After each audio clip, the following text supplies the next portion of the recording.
Isang 3-day basic motorcycle riding safety seminar ang isinagawa ng PNP Highway Patrol Group para sa mga kapulisan ng Oriental Mindoro Police Provincial Office.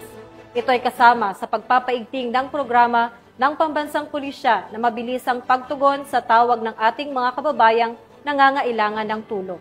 Patrolman Mark Roland Feliciano sa balita.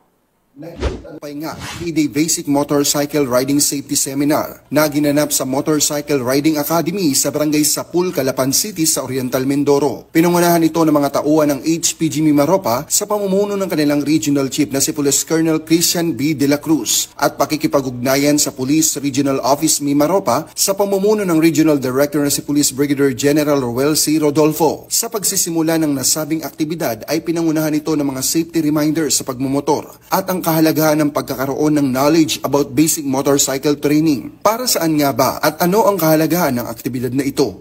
Isa sa mandate natin is the road safety. Yun ang pinaka-ano natin pinaka ginagawa natin. Ito yung project natin sa HPG, programa natin para ma-educate natin yung mga kapulisan natin sa proper way ng pagmomotor and in line with para mapalakas natin yung response time natin. Actually, matagal na itong project ng Highway Patrol Group.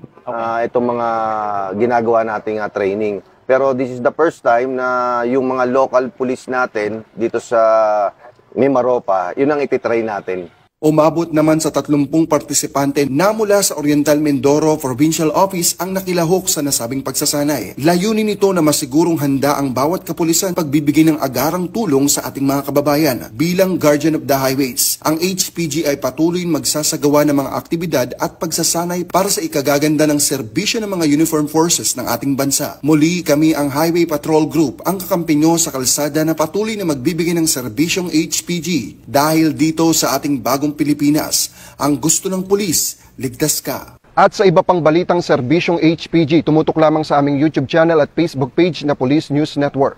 Mula sa tanggapan ng kakampi nyo sa kalsada, ako po si Patrolman Mark Roland Feliciano para sa Police News Network, alagad ng batas, tagataguyod ng balitang pulis.